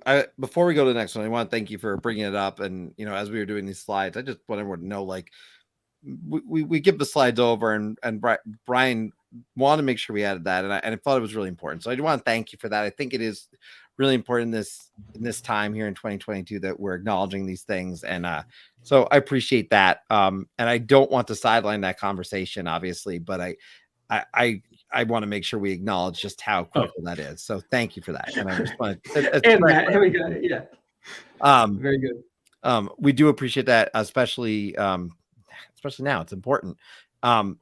What I'm excited about, I have to tell you, Brian, is we are getting close to your top 5. I want to tell everybody, as we get to the top 5, if you have not shared with us what your maybe top 5 games are, start thinking about those and get ready to drop those around 5. We're going to do that. But we're going to jump over now to your number 6, and that is Clank Legacy. Ooh. All right. Another deck builder. This is actually the first and only Legacy game I've played, and I've heard a lot of people feel like it's their favorite. It's the best. And so I'm a little bit concerned I spoiled myself to go back and play any other Legacy game. But my friend Chad, who I mentioned before, and his wife and I played this on successive Friday nights, essentially for almost in like 10 weeks in a row. This is pre-COVID. And this is an awesome game. So Clank, if you haven't played it, it's a deck builder. Clank Legacy allows you to actually mark up and modify some bits of the cards that are in part of your deck. Most of the deck still, most of the game still resets every game, right? So you're playing Clank 10 times essentially, but there are elements of it that change. The maps do change. You add stickers to the map. You do all the stuff you do in a Legacy game. You tear up cards and throw them away. Like there's just certain things that happen through the course of the game. You do end up with a custom map at the end that you can just play Clank on after you're done, which is cool. And there's 2 sides to this map. There's an underworld and an overworld. And so I think that's cool as well. So you actually end up with 2 games, I think, at the end of this one. Clever, it's funny, it's cute. The general idea behind Clank is, if you've seen or read Lord of the Rings, the whole idea that making noise in a dungeon is bad because you're going to wake up the dragon. And so every time that you do something, stub your foot or make some noise, you get a Clank token. That token goes into a bag, and then every once in a while, the dragon causes some damage to the players. And so you're going through to try to basically go down as far as you dare. There's a push your luck element to this. Go down as far as you dare to collect treasure, and then get back up to the pub. Essentially, is the inn. You start and end at the same place. So I kind of thought this is like a whole genre of games. Mariposas from Elizabeth Hargrave is another. Your butterflies are trying to go up north and then back south. And so that's a push your luck element of how far you're going to go before you start coming back home. This has very much that same idea. I wonder how many games there are like that. I hadn't really thought about that. But yeah, Clank Legacy, it's awesome. I saw it just showed up on sale the other day for some ridiculous like $60 or something. It was like $55, $62 was somewhere in that range. So good. So I bought it at that price. Yeah. I will say this, the thing about this, and I'm vastly behind. I'm sorry to both of the people who are aware of that we're behind on this. But the thing I will note is, yeah, you do have a game at the end, and I do think that's cool. Whether I'd play that or not, that's a question. But it's a Legacy game. I'm not buying it for that. I'm buying it for the experience. But I really enjoyed the first game, and I'm excited about it. So I not much more of it I can add, but I love Clank in Space. That was on my list, so it's almost half a crossover. But there's this very easily maybe on my list at some point. So I definitely love the game from what I've seen so far. So Brian, have you played any Clinks? So I hadn't played any Clinks, but the people at Board Game Hot Takes recommended Clink Legacy so much that I just got that Nice. without playing any other Clinks. And we got 3 games in before our remodel started, and I'm so anxious to get back at it. But I'm curious, like I am loving it. I think about it all the time, and I think, like, can I get this on the bed? And no, I cannot get this on the bed. But yeah, or outside. Don't take it outside. Or outside, yeah. And it does take a lot of setup. We kind of got Yeah. it down. You know, once you play every week, you kind of get it down. We had a whole thing. The 3 of us would each have different jobs. You can set that thing up in 5 minutes if you're really good at it. And we got really good by the end. I would say I was clinked out at the end. I had no interest. I still haven't played Clank since that was before COVID. I would definitely play any Clanks now. I've never played any Clanks besides Clank Legacy. Oh, okay. I think I would particularly really like Clank in Space or Clank in Space. Sorry. And so I think that's one that I definitely want to get to the table at some point. So would you play this one again now that you've completed it? Like, do the after game thing? Yeah, I probably saw that Ryan Clements had mentioned that too. I think I would be more likely, though, personally, to want to play Base Clank or In Space or something else than to play either our finished game of Clank Legacy or to start another Legacy campaign. Yeah. Campaigns are, I mean, that's a commitment, right? You guys are both partway into it, and any Legacy game, it would bother me to be partway in and not finish it. And so, yeah, I think I'll be pretty careful before I go into a Legacy again, although I love the experience that I had. So, which is why it's in my top 6. Well, we are at your top 5, and we're about to reveal your top 5. I'm going to remind people, if you've got any top games you want to share right now, again, this is right now. We respect that these games change, and these are your favorite. This is not a top list. This is not the definite best games of all time, because guess what? That doesn't exist. Games are meant for everyone, and different people have different favorites. So we're going to go take a look at your number 5. I'm excited to see what these fall into, and it is Fantastic Factories. This game is just great. So Fantastic Factories, another Pacific Northwest designer, Joseph Chen, and his co-designer, whose name I forgot and can't read. I apologize. I've had a chance to meet Joseph a couple of times. In fact, I was handed this game in person by the designer over lunch, which was really fun. It was one of my very early experiences in gaming. So to get to actually meet the designer and be given the Kickstarter version of the game right after the campaign ended was really, really cool. So I appreciate that. Thank you, Joseph, for that. This is a dice placement game. That kind of little mini board on the left is part of your tableau. It is a dual layer player board, which I haven't mentioned specifically, but one of my favorite components of all time in all games is a dual layer board. So Scythe has it, of course. Fantastic Factories has it. I probably have another game that has it that I didn't happen to mention that aspect of it. I just love the dice just fit in here just perfectly. It's just lovely. This is an engine builder. So you're drafting these different parts of your factory to make this machine to generate these components to get points. And so you've got a couple of different energy and ore or something, whatever the gray one is, to be able to make different things. You make these different buildings or parts of your factory. Those different factories allow you to manipulate the dice in different ways, or by putting the dice, you can see on one of the cards is one of the machines that I put the dice on, and then that gave me maybe more stuff, or that gave me the ability to generate some stuff or some what are they? The cargo that we use to get points. That's the little double hexes on the bottom there. Those are 2 of those materials. Oh, and one of the best solo modes of a non-solo only game that I've ever played. The solo is fantastic. And I did just get the expansions on the Kickstarter, and I really, really like those as well. I would recommend them. Not a must play. I happened to get the neoprene mat with I don't know why I keep saying neoprene. It's a play mat, right? I don't know. It's like I have neoprene stock or something. I got the play mat for this one and I actually like it. I think it's fine without the play mat, but I've enjoyed it with the mat as well. But really cool and clever use of the components to do a really neat solo mode.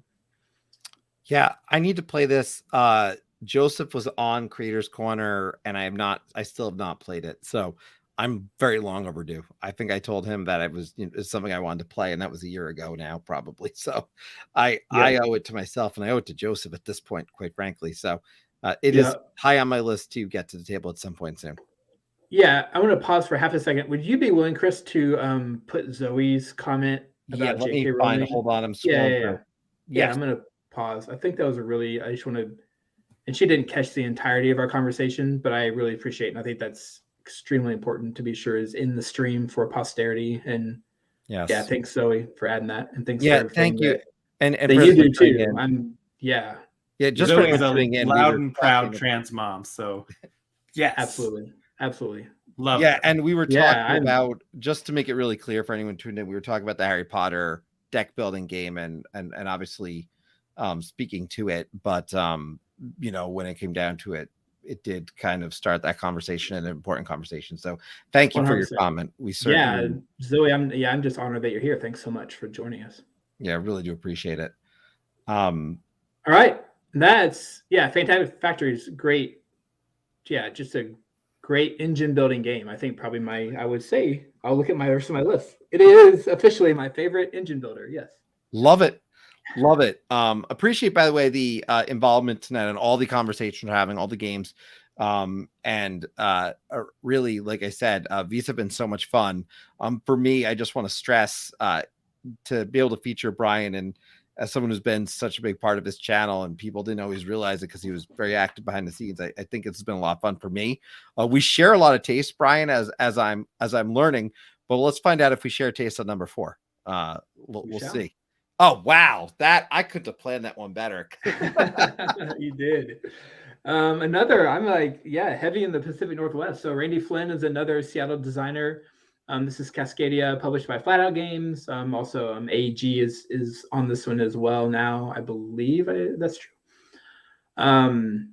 Awesome game. Maybe I guess I should have disclosed a couple things. I did help with the rulebook on this just a little bit. I'm Sean Stankovich from Flatout Games, lives in my neighborhood, so I had a really awesome opportunity to just get connected to him right as I started being into board games, which is awesome. So shout out to Sean and Molly and the whole crew at Flatout Games, and to Randy Flynn for making one of my absolute favorite games. This is a 2021 game that just shot to the top of my list. So fun. I will spoil that Calico is not on my list. I like Calico a lot. I think it's partially not in my top 20 because Cascadia is my number 4. If Cascadia didn't exist, I maybe would have had to find a way to squeeze Calico in, which is also a really fun game. It's a little more brutal. Cascadia is a little more, slightly more loose, and I find it a little bit more enjoyable. Calico is awesome with double coding. Flatout Games is another company, publisher like Button Shy. I never have to worry about their games not having full double coding. I've never had to touch a Flatout game, published game for colorblind accessibility, which is awesome. But this is a tile laying game where you are basically building an environment in the Pacific Northwest where I live. So that's kind of extra fun for me. And then you're putting animals on this, and then the animals get to have different scoring conditions. You generally want things like you want the bears to be in 2s. You want the salmon to be in a line, like a salmon stream, right? Going down the stream. You want the hawks to be in different parts and not touching each other. You want the elks to be in a line, things like this. And so you also want to have the biggest contiguous group. So you can see I've got all the water together ideally, and I've got the different lands, the mountains are all together and the forest is together. And so you're getting different points, not too dissimilar from Sprawlopolis. There's a lot of similarities between those two games where you're getting some points from the base level here. And then in this case, it's kind of like it just added tokens in some ways to a base Sprawlopolis game by then giving you those other. And I did, my friend Chad and I played this over Zoom, which seems like it wouldn't be possible, but we each had a copy and I was able to stack my pieces in such a way that whenever he set up the market, I was just able to kind of like find out what they were. The pieces are they look random, but they're not random. And so you can kind of put them in categories. And we did that. So this is, don't sleep on the fact that you could actually play this over Zoom if you wanted to. But yeah, one of my absolute favorite games, I think it will be for a long time. That's Cascadia. this one I just want to note too. If anyone's interested, Randy's coming on the 22nd of the month to Creators Corner. So really looking forward to that conversation. And yeah, this one's high on my list. So I got to play this 2 weeks ago for my first time at SaltCon, and I think for the same type of reason, it's going to replace Calico, because sometimes we just don't play Calico. We love it. We love the cats in it. It's cute, but we just don't want the brain burn. Like, it's exhausting. And I've heard Verdant is going to be really good too. And so what's that going to do? I don't know. Yeah. Not to spoil, but I'll quote myself on the Kickstarter page for Verdant that says, "I've played all of Flat Out games, and this one might be my favorite." So yeah, we'll see a year from now where Verdant lands. I have had a chance to play that quite a bit. I did do a review of that on the website, or a Kickstarter preview. Nice. So feel free to read that as well. But yeah, that's also highly recommended. I don't want to jinx it, but it would not surprise me if Cascadia gets some like big time awards here in the next few months. It is really that good. Yeah, but please don't go read his article just yet. I'm about to click over to his number 3. And if you're in the chat, certainly share some of your favorite games. What's at the top of your list at this time? We'll certainly obviously share them as we go through. But Brian's number 3 is coming up right now, and that is Cartographers. And I think I was right. I guessed this before that we would have 4 crossovers.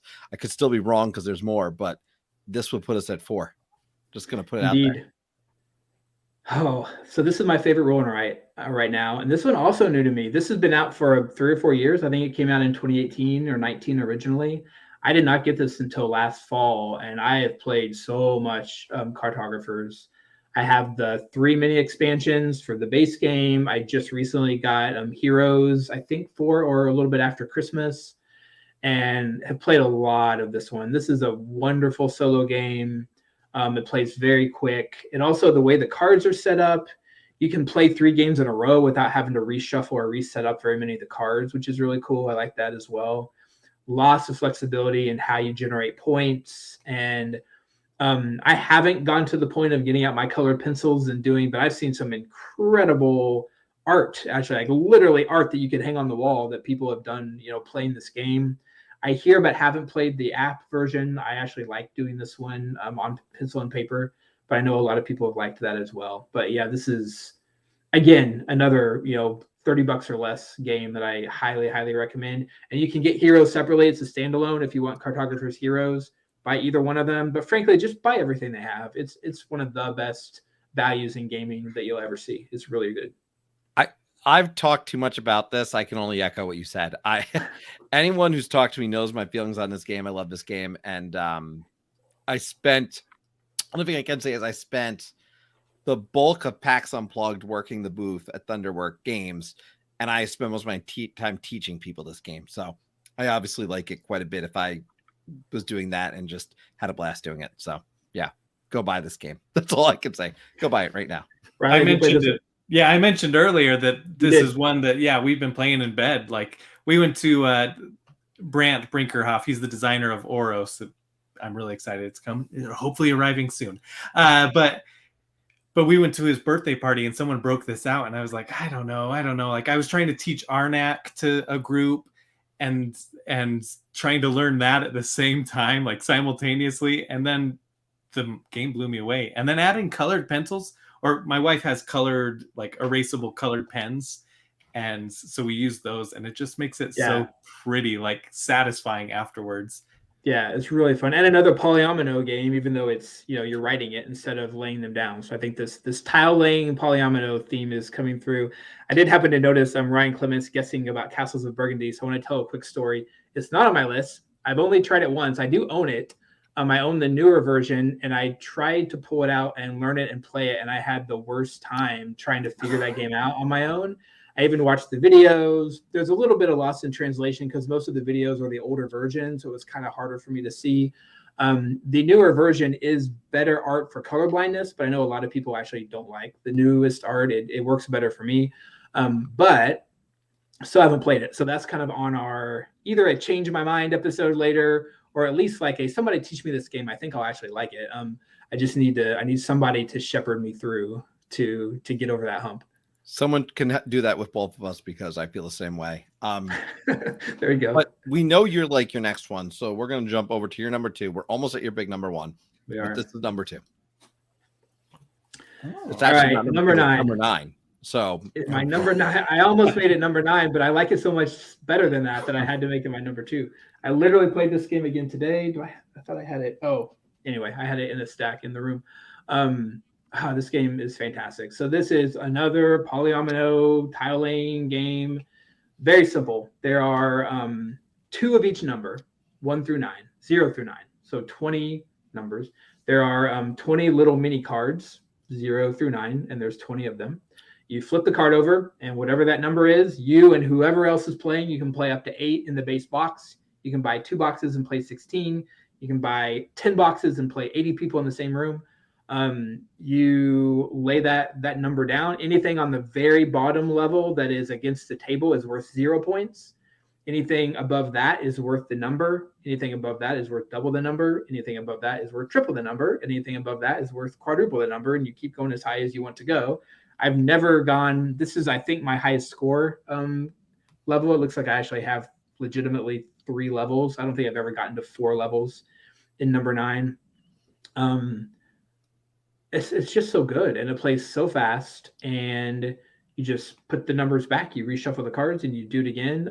You can play, I haven't done it, but the other thing you can do with this, it's in kind of a regular size, bigger box than Point Salad, but you could just take 20 pieces, the cards, put them in a Ziploc bag, and you've got a game. It's almost the same size as a button shy game. So you don't need to take everything, especially if you're playing solo and you want to take it on a work trip or something. That's another whole kind of series of ideas of what games that aren't super portable could or should be, or could be if you want them to be. And this is one of them. Number 9, another abstract, another, the colors are pretty, but the colors don't matter for gameplay. And so that's my favorite kind of colors, is I don't have to worry about them. But I still like that they're colorful. You could play this game in black and white if you wanted to, but you don't need to. That's number 9. Have you guys even tried this? I need to try this. It seems like it's so easy to get. I don't have a good reason that I haven't played this. If someone owns this nearby, I need to just play it sometime. But I've heard great things. It seems like a game I would like quite a bit and my family would like. So this probably belongs in my collection, quite frankly, based on everything you said. Yeah, I haven't tried it yet either. And I think that my wife might like that, tactile, puzzly feel to it. Yeah, and you'll be amazed if you play multiplayer, even though you get the exact same numbers in the exact same order, you'll have vastly different boards whenever you're done, even though you would think, maybe that you wouldn't. It's one of those kinds of games. But yeah, really good. Also, you can rotate any direction, but you can't flip them over. They're black on the back. And that is maddening, because every time you pull one, you're like, oh, how did they know that I wanted to put it? If only I could flip it over, this would be so much easier, which is exactly the point, right? And so they've gone through, I don't know how they did it, but they made them perfectly maddening to just make it a game. And it's always a game I want to play one more time if I have time. I rarely play this once in one sitting. I almost always will play 2 or 3 or 4 or 5 at the same time. So yeah, number 9. Is it like a 10, 15-minute game? Yeah, I'd say that's probably about 10 minutes. They're they can be really short. It depends how much analysis paralysis you have, which, by the way, we need a new term for that, because I really don't want to use the word paralysis when we're not talking about people. It doesn't make someone want to play a game, does it? I just think it's also, I think, it's offensive to people who are literally paralyzed, right? I hadn't really thought about that until I started using it more often.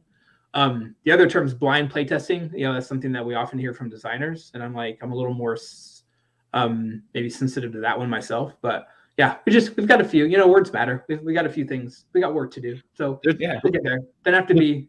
There's work to be done. There's no question on that one. Again, but there's one thing that I don't question right now, which is the next one that we're doing is your number 1.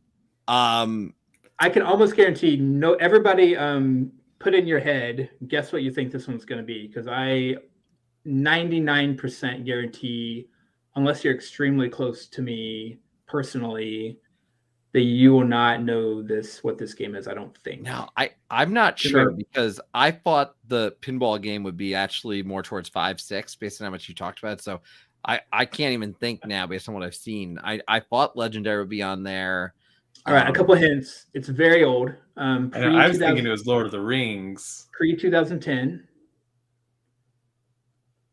I think pre 2010, and it's very old. Okay, you got to show it actually because Riley just got it. I was gonna say, is it? I know what it is. It's Lord We've of the Rings, talked about it. trading Yeah, card game. We did. Oh, you know what? If you listen to my podcast episode on Riley's podcast, oh, that's right. We did, in fact. I think I did talk about this as my. I wasn't sure it would be my number one before I put this list together, but so lots of things about this game. This is a 2001 game from Decipher, which is a company that doesn't exist anymore. This was kind of at the middle or back end of this frenzy when everybody was making a Magic the Gathering style collectible card game because everybody was buying those games. And so, Magic came out in 93, 94. Pokemon came out about the same time. And then there was this slew of IP games for the next decade. Every single IP, Star Wars, Lord of the Rings, any fantasy, anything movie that came out that was anything had this game. To kind of age myself, I had just gotten married in 1999. We had our daughter in November of 2000. And so I had a very young kind of baby / toddler at home whenever this game came out. Had a friend named Kent. We lived in Missouri. Hello, Kent. Who introduced me to this game. And oh my gosh, we played the heck out of this. It's a perfect game to play when you have babies and you need to be home a lot. It was a great game to play in a Missouri winter, and probably for a good 2 years, this was our main kind of play time. My wife and I played the heck out of this. We played with our friends a lot. We buying, like any collectible card game, buying packs is kind of part of the metagame of this, right? So my wife got a foil Aragorn's bow, and that still is a very treasured artifact of our family. It's a card, not the actual bow, but still. And this is the only game in my collection that is fully sleeved. So I have thousands of Lord of the Rings trading card game cards, and they're all in penny sleeves. And I'm so glad they are, because this game is over 20 years old. I eventually introduced it to our kids. My daughter and I, my daughter's now 21, and we play this game not super regularly, but she took it to college in Massachusetts 2 years ago before COVID, and she got her friends in the dorm into this game, and they're playing this 20-year-old Lord of the Rings game. And so that's like the lore. I'm a huge fan of the IP. The Peter Jackson movies got me kind of back into the Lord of the Rings as an adult. I got into the books and got into all the stuff. I'm a big Tolkien fan now. I have all the. I'm a quintessential kind of old white guy nerd for Tolkien stuff, and much of it very much stemmed from how much we played this game. So that's all that. You go first, and then I have the most important thing about this game. Let me just say one thing.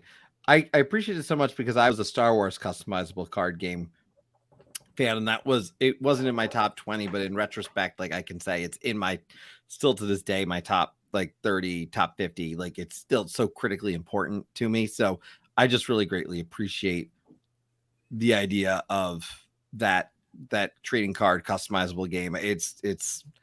There's something about it. It was special. Yeah, there's so much. You can make a pipeweed deck that's all about smoking pipes. You can make a Hobbit stealth deck where you're not even really fighting, you're just trying to hide all the time. You can build, this is a very kind of powerful Aragorn Arwen deck with Legolas too, where you're mostly shooting as archers. But here's the deal about this game that is so fantastic is you are playing both. So this is a race game. So those of you who haven't played it, you are both the Fellowship and you're the Shadow or the bad guys. You have your deck of 60 to, there's not a maximum, but usually 60 to 90 cards is a typical deck. And it is it has to be half Fellowship and half Shadow cards. And so in your hand of 8 cards all the time, you don't always have 4 and 4, right? You've got some combination of those cards because they're randomly shuffled in your deck. And you need to get Frodo to the end. In this case, it's usually you're just playing the first movie. So you're getting him to the end of, the Fellowship of the Ring. But every time that you add a new hero or put a sword on that hero or put a shield or whatever on any of your heroes, you're putting these Twilight tokens into the middle of the table. And that is the mana that your opponent then uses to try to destroy you when you're trying to move to the next site. And so there's this really interesting back and forth of always deciding how much mana am I going to give, how much twilight is called, am I going to give to my opponent to try to thwart me based on what I think he might have in his hand. Do I want to play this now? Do I want to hold on to it?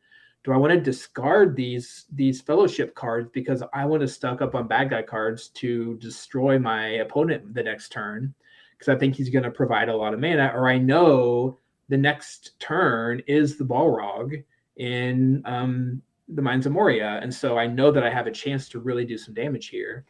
You can try to go twice. There's a push your luck mechanic to try to go to 2 different sites. There's just it's so much. It's so good. And I still can't believe that this particular mechanic of I'm giving you your mana as part of my race, and then you're trying to, we're trying to do that. And we're both the good guys and the bad guys. That's the one thing that's different. This is not Star Wars, the big Star Wars one. Sorry, I forgot what it's called. Where you're either the rebels or the Alliance or the Empire. Yeah. It's not Rebellion. That's definitely not Rebellion. Thank you. It's not Rebellion where you pick one or the other, right? It's not most of these games that are thematic in an IP way, you're choosing one or the other. Harry Potter, we mentioned, you're just the wizards, right? And so, it's really, really cool. And of course, there's the deck construction part of it. So you can build a deck of orcs, you can build a deck of Uruk-hai, you can build a deck of elves or dwarves or hobbits or whatever. Gandalf and his merry men. There's so many different ways to play this game. There's so many different ways to build this deck, and it's an IP that I really, really have learned or have grown to love. So yeah, I've been trying to find ways to replicate that system, right? Because to me it's crazy that this hasn't been done before. I'm in the middle of a snowball fight game, a little 18-card snowball fight game where when I throw snowballs at you, you get to use those snowballs to build your fort and make it better. So trying to find a way to use that same mechanic that me doing something good for my side actually gives you the mana or the energy to do something good for your side. So if anybody else has ideas about that, I would love to find a way to try to make a game kind of like this sometime down the road. So, well, I just want to note, it sounds really interesting. I definitely want to, it sounds like something if you put that on the table for me, like, oh, I want to try this. And it's just great when we go back and we think about those games to me that mattered that much to us then and still matter to us now. And the fact that, you said you're totally playing at college, like, that's just cool. Like that's the dream, right? I want to note really, really quick before we let you go, 2 quick things. One, for folks who want to see the list, this is your list, so right up on screen, people can check that out. The other thing that's really important that I just to note is the fact that before people drop off this, who haven't dropped off already, because we are at almost the 2-hour mark, and I want to respect everyone's time here. But Free 31 this month on the tables happening. Punchboard Paradise is going to be talking on that one, sharing some of the games. Ryan's going to be on with them, and then, as I said, on the table in April, we're going to have Brian back here. We're going to have Jamie Stegmeyer. That's going to be a ton of fun. And then next week, as I mentioned, we got a great Creators Corner. So we got some good stuff on the way. Brian, really thank you for taking time to put your list together, of course. I obviously am a fan of your list. A few crossovers on that one that I can appreciate. And I want to take a moment also to say, Riley, thank you. Riley, really quick, can you just let people know where they can find your podcast? Because your podcast, both Brian and I have been on, and I want people to, be aware of it and hopefully go take a listen. Yeah, it's available wherever you listen to podcasts. I haven't found anywhere that it's not there, but it's called the Board Game Community Show. Just search it and you can find it. I've had so many amazing people. For a long time, I wasn't doing like huge names. I mean, obviously I had Chris and Brian. Those were the big names. But I've had a little bit smaller ones like Eric Lang and Elizabeth Hargrave. A little bit smaller. This week it's Tim Fowers. So, I'm trying to expand my audience here or expand my guest list. And it's just fun. It's really, really casual interviews. And then Brian, please, for everyone, I've dropped some links. Please go check out his website and make sure you learn about some of those great accessibility tips that you're dropping. Brian, anything else you want to add before we end the stream here, other than the thanks I've already kind of given to the audience here, but anything that you want to make sure you add in. I appreciate so many people sticking around and being so active. It was really fun to watch the chat and get to interact with that and see some of that, and really appreciate that we got to have like real conversations about stuff that matters more than games too. I think that's important, and I think they can both matter alongside each other. And I'm thankful and very hopeful that we can actually use our love of games and the relationships that we build in that to try to make the world a better place, and frankly fight against people and systems that don't make the world very good these days and all days. And so anything that I can do to be a good ally and be part of that, I'm trying to learn the best I can, every day, try to be a little bit better than the previous day. I think something you even said, Riley, is like I want to be a better person this year than I was last year, and then I want to be a better person next year than I am right now. And so that's really my hope. I really want to keep learning. And so yeah, including anything that any of us might have said that could have been harmful or I don't know. It's and I think we need to know. So I really appreciate hearing that and having more conversations and trying to elevate folks as we can when we see more, especially women, non-binary folks and non-binary, and people of color, and try to find ways to, even subtle ways, right? If you didn't notice, every game on my little mini shelf here is by a woman or a person of color. That's on purpose, right? I'm trying to do the little parts that I can to as a middle-aged white person, white man, to try to do my part to move that forward. And there's a lot more that I could do. When I say do my part, I'm not even close, right, to doing my part, but I'm again, hoping to do a little bit better tomorrow whenever I, have more opportunities that come up. So again, but thank you. I think this is great. Really, really good conversations all the way around and super fun. I had a great time, and I am maybe honored, a little humble that people would spend 2 hours listening to me talk about what I like about board games. So that's fantastic. And I'm going to mention it. I mentioned Kickstarter earlier. The one I was speaking to was Library Labyrinth by Descent Games. The Jess is one of the people over there. Jess, Ella, Mill, and Sam. And then their directors are Judith and Oliver. But really amazing looking game, in my opinion, on Kickstarter. So that was the one I was talking about earlier. I want to make sure I point that out. Again, thank you to both of you. Thank you to everyone who's attended. Thank you for the great comments, the great engagement. And we're really grateful, of course. Thank you for coming aboard the Tabletop Express with us tonight. And on that note, I'm just going to say thank you. Have a great night, and we'll be back next week with some more conversations, some more interviews, and again, on the table to end the month. So thank you, everybody. Have a wonderful evening. Bye.